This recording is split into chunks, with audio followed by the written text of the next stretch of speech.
The first 5 years, how Capital Ideas magazine celebrated its anniversary. And that was a very big experience for us in mass media, because we are more in the conferences, in the road shows, in the meetings of our business partners. From print to air, people we wrote about in our English language magazine share the secrets of their business success in Capital Ideas Life. Because the one piece of advice I give to companies is if your head office doesn't understand what you're doing, or they don't want to give you investment or anything, invite them here.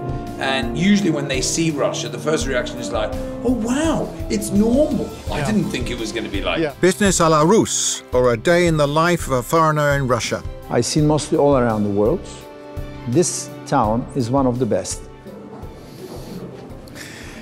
Hi there, good evening. My name's John Harris and welcome to Capital Ideas.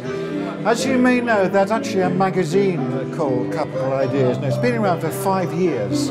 This evening, as it happens, is the magazine's 5th anniversary, and we are at a celebration at the Golden Ring Hotel in Moscow.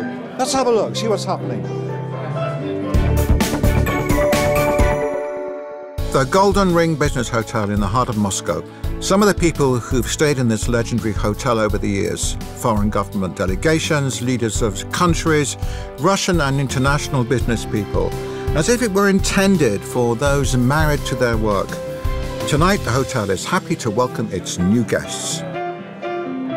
We're at a birthday party, and here's the birthday boy himself, Capital Ideas magazine, 5 years old today. But, as we all know, publications don't just magically come to life. A huge team of professionals is constantly working on it, and the very heart of the creative process is Editor-in-Chief Sergei Kukhinidze. He's always on the move, always right there in the center of the action. In his line of work, he meets all different kinds of people. It's no wonder that he often sees Moscow through the eyes of foreigners. Last year, we met with the mayor of Rio de Janeiro, Marcelo Crivella. He's a fairly well-known politician.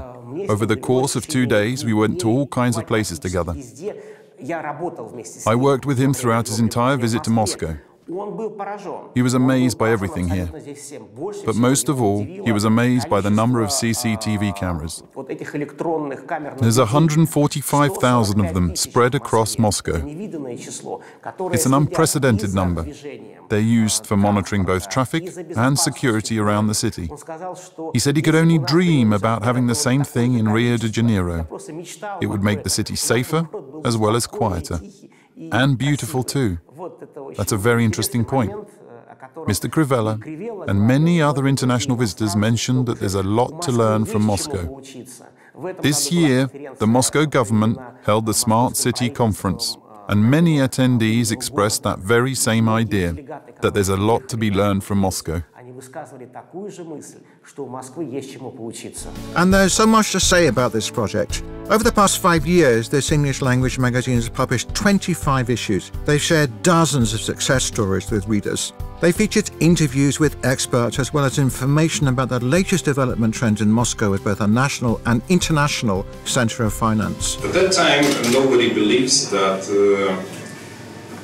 somebody could be interested on the positive news because you know that mass media are nowadays more concentrated on the negative events.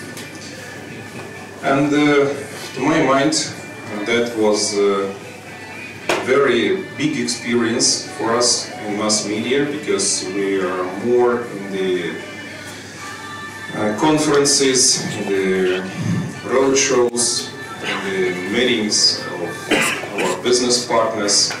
We are not in mass media, but in any case, from all my friends, from all the business partners, nowadays we hear that this edition is one of the best in Moscow.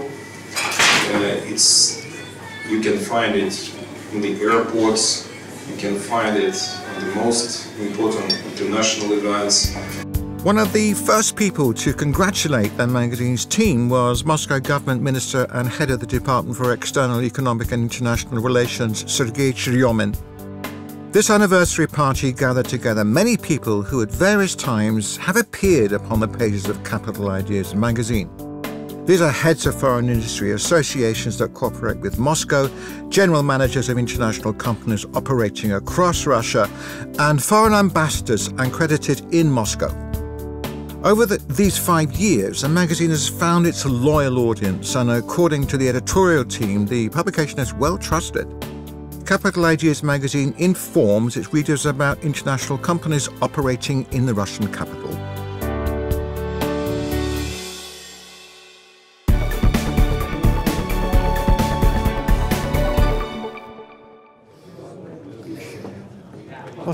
Hello, Sergei. Thank you very much for inviting me. What a brilliant evening.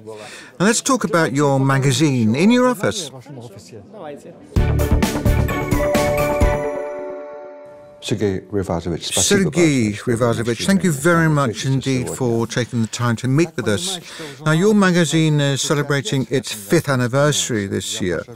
Let's go back 5 years. Now, why did you decide to create a magazine in a country where everyone speaks Russian? What was the main idea behind this? People in both the West and the East know very little about Russia, and they know even less about Moscow. There's lots of stereotypes out there.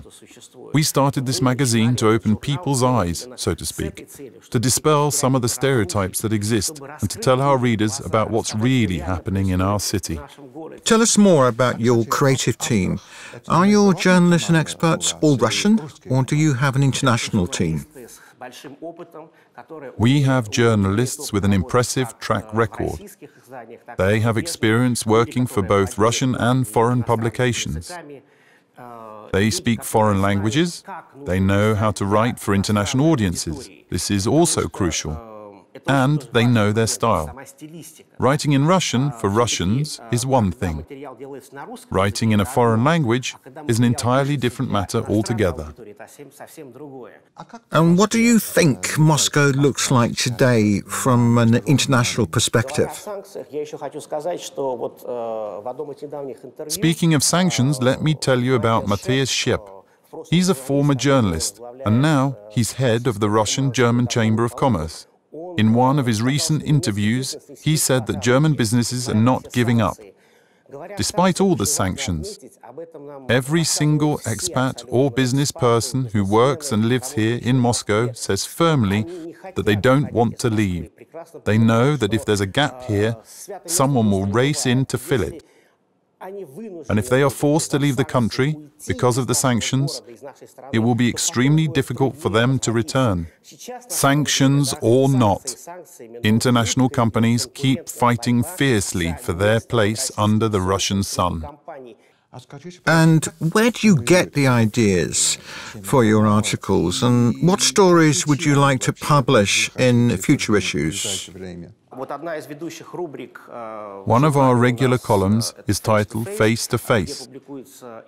We publish interviews with prominent politicians and economists. One of this year's issues featured an interview with Alexei Gromyko, director of the Institute of Europe of the Russian Academy of Sciences. Here's that issue. It also features interviews with 2 ambassadors, the ambassador of Greece and the ambassador of Belgium. Those interviews are about commercial and financial relations between our countries. This is proof that, even while under sanctions, we can still keep working together. We talk a lot about sanctions. And when speaking about them, all of us here tend to portray them in a negative light. Except that isn't exactly the case. We meet a lot of foreign business people, and we know that those sanctions are hurting Western countries too. Business people from countries like Italy or France would also benefit if the sanctions were lifted, and they are looking for ways to avoid them. The city has seen so many fundamental changes recently. What changes do you consider to be the most important? So much is being done in Moscow these days. Walking around the city, you would have to be completely blind to not see what's going on. Some foreigners who leave Moscow and then come back after a year or two, they simply don't recognize the city. It's changing that fast in many different areas. For example, during one of his interviews, Arkady Novikov told us that today in Moscow you can find a much tastier meal than in any other capital city across Europe or the Americas.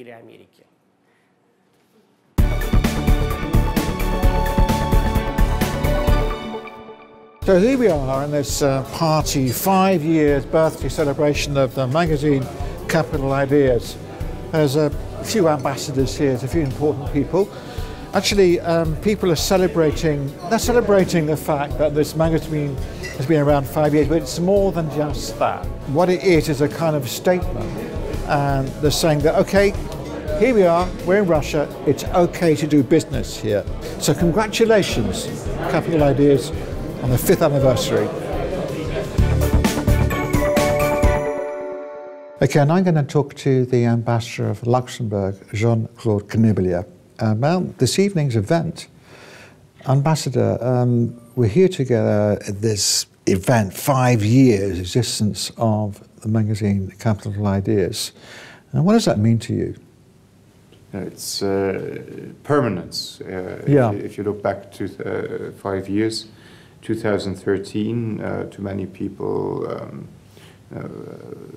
Russia, Moscow was still something different. Yeah. An initiative was taken. I'm very happy to see that it's persevered and developed very well. I appreciate Capital Ideas. I appreciate the staff and the people who pushed this idea. Can you tell us why you appreciate it? I mean, it's obviously a very different point of view from a lot of our media. I mean, is it a little bit perhaps too positive about Russia, or is it, do you think, sort of closer to the truth of what's actually happening here? I mean, it obviously has a role to play. Yeah. It is a magazine, an outlet that has been created by the city of Moscow. Yeah. It's not an independent media, and I don't expect it to be. But I had experience with it, and also some of my European colleagues and friends, and we found that we were always able to give a very honest opinion about their experience in Moscow, so there's no censorship. And it was printed without being cut or changed? No, absolutely. So obviously a media owned by the city of Moscow will not go and criticize unnecessarily so. But we have the same kind of media in our European countries that do obviously have exactly the same role to play. Thank you very much, Ambassador.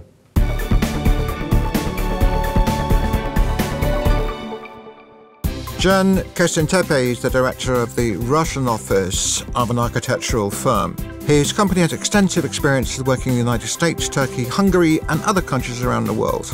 They've completed dozens of large-scale projects such as hotels, shopping malls, and business centers. At the moment, we have 3 or 4 international projects. One of them in Bodrum, Turkey. We do 4-season hotel and residence. It's a big project now ongoing on. Second one in Montenegro, Chernogore. It's a Ritz-Carlton. It's also high-level hotel and resident project. Third one in Budapest is a residential project. At the moment, I'm talking about ongoing project. And 2 in Russia. One of them is a hotel in Varvarka Street near Park Zaryadi. Actually, you can see here the project. We just finished design, concept, and waiting for more information from hotel operator to make inside. To interior. It's on construction at the moment. And the second one is a hotel. Second one is a shopping mall design in Moscow. It's also under construction. It's not far from the center. It's near Lokomotiv Stadium. It's a big shopping mall. And one more project in Russia will start soon. It's in Kazan. It's a luxurious housing, Жилой complex near the center. So let's say we have 3 projects in Moscow and some internet. Of course, there are many other projects. Jan first came to Moscow on business only for a week, and then he stayed. For the past 15 years, he's been living and working in the Russian capital, and he talks with great pride about how rapidly the place is changing, as if he himself were a Muscovite. Of course, nothing is nowhere is perfect. Every city has advantages and disadvantages. Most important to see the good points. If you live somewhere, you have to love the place. Mostly see the positive points of the city. Not to concentrate on the negative points of the city. I lived in different cities. I lived in London a long time. I studied there. I lived in Paris, and I travel a lot around the world. I work in international business. I've seen mostly all around the world. This town is one of the best. But every other city has some good points and the bad points. But mostly my friends and colleagues, they love Moscow. We're still in Moscow, the Kremlin, the old merchant court, in the heart of the Russian capital in Edwardian interiors. Mr. Sami Kotwani, whose love affair with Russia began during the 1990s, personally greets customers into the VIP showroom of his imperial tailoring company. And why have you decided to do business in Moscow and not in somewhere like Paris, Istanbul or London? We were sitting there studying a huge map, looking at the shapes of countries and continents. We didn't have computers back in those days, so we were looking at a real paper map and deciding where we'd like to go. And we decided to go to Moscow. At that time, Moscow was the biggest stage for international diplomacy. So I had the idea to start my new business in Moscow. According to Mr. Kotwani, the first 4 years were the hardest. The rule of thumb was not to talk to anyone in a foreign language. In this day and age, it sounds like a fascinating story for a book, but back in the turbulent 90s, things were very different. Today, many years later, Mr. Kotwani has no regrets about his decision to move to Moscow. In addition to his successful tailoring business, Mr. Kotwani is also president of the Indian Business Alliance in Moscow. It all started 25 years ago. We're celebrating the 25th anniversary this year. 25 years ago, living and working in Moscow was just complete madness. The situation in the country was unpredictable and far from perfect. The Indian embassy was helping a lot. I wasn't even a member of the association back then. All Indians were trying to stick together, and we tried to solve all our problems together. We would give each other advice about which agency to go to with our issues. Today, it's enough to simply contact the Indian Business Alliance, and the Indian Business Alliance unites all Indians.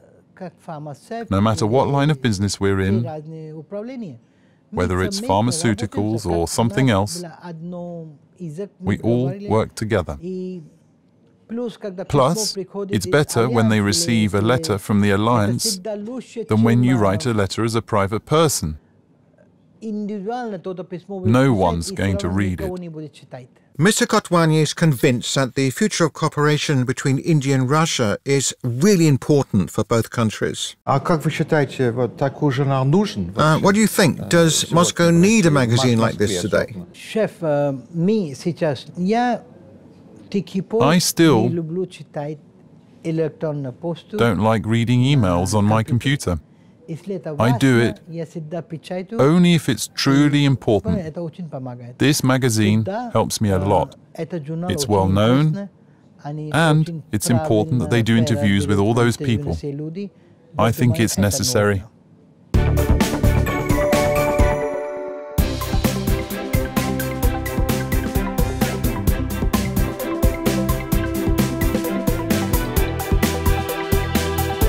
Luke, good evening. Good evening, John. Lovely to see you again. Very nice to see you too, sir. Now, apparently it's the 5th anniversary of this magazine called Capital Ideas. What does the magazine mean to you? Somebody who lives in Moscow, somebody who works here. Well, obviously, Capital Ideas. I'm biased to begin with because they were very kind and printed an interview with me about the book which I wrote called Why Russians Don't Smile. Right. And they took one of the chapters and they wrote about the most common myths and stereotypes that foreigners have about doing business in Russia, which I thought was superb. But on the whole, I think it's fantastic. You know, credit to them. 5 years.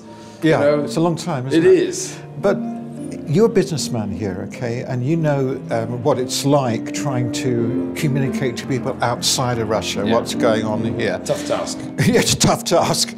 So a magazine like Capital Ideas, is that necessary in that format, in that context? Very much so, because I think it gives a much more balanced view. I mean, unfortunately, the Western media's portrayal of Russia tends to be very, very negative. And, you know, it's rare that any journalist comes here with even the remotest intention of writing something neutral. It almost feels like they've made the decision of what they're going to write before they come, you know, take a few photos and make the story fit the picture. And you're much more likely to read about the Russian mafia selling plutonium to Iran, or 20 people in Siberia going blind because they made homemade vodka and distilled it at the wrong temperature. Because, you know, that would be that would make a much bigger story than you know, the train's running on time.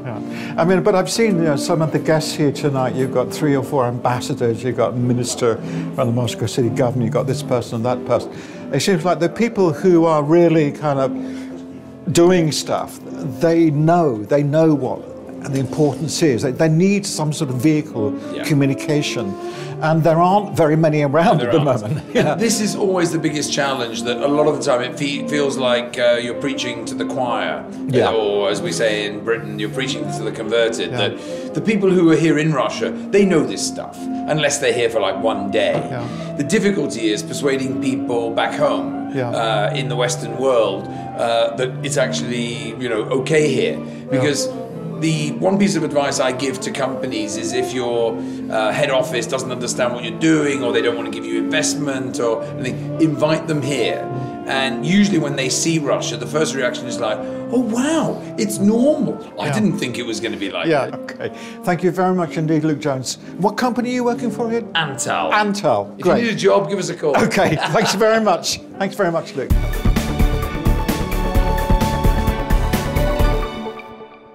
Let me present to you Alexander Vicharov, one of the founders of Big Asia TV channel. Good evening, Alexander. Good evening.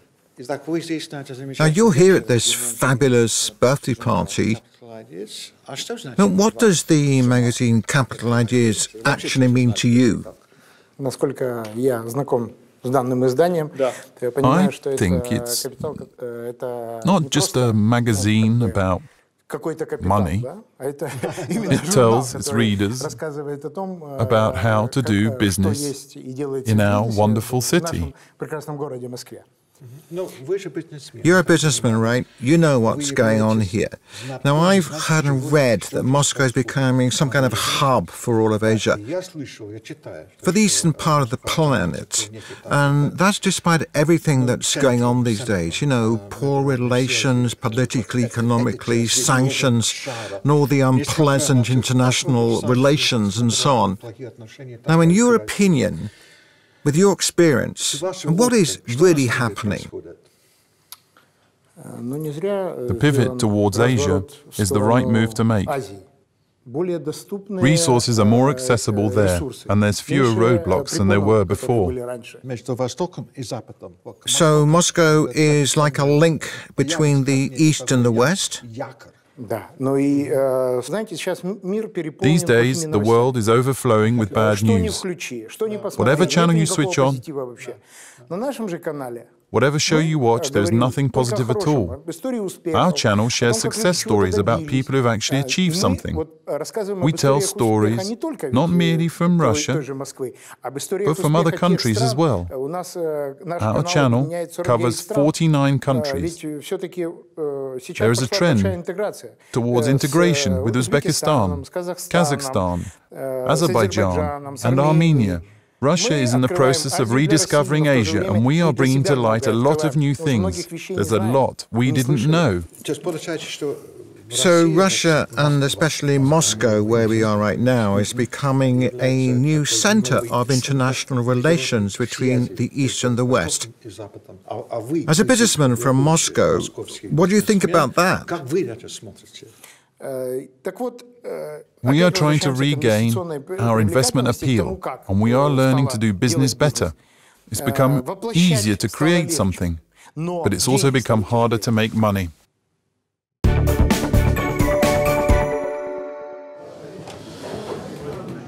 Well, that's it. Evening's over. I hope you've enjoyed our program about the magazine Capital Ideas. Until we meet again. Bye-bye.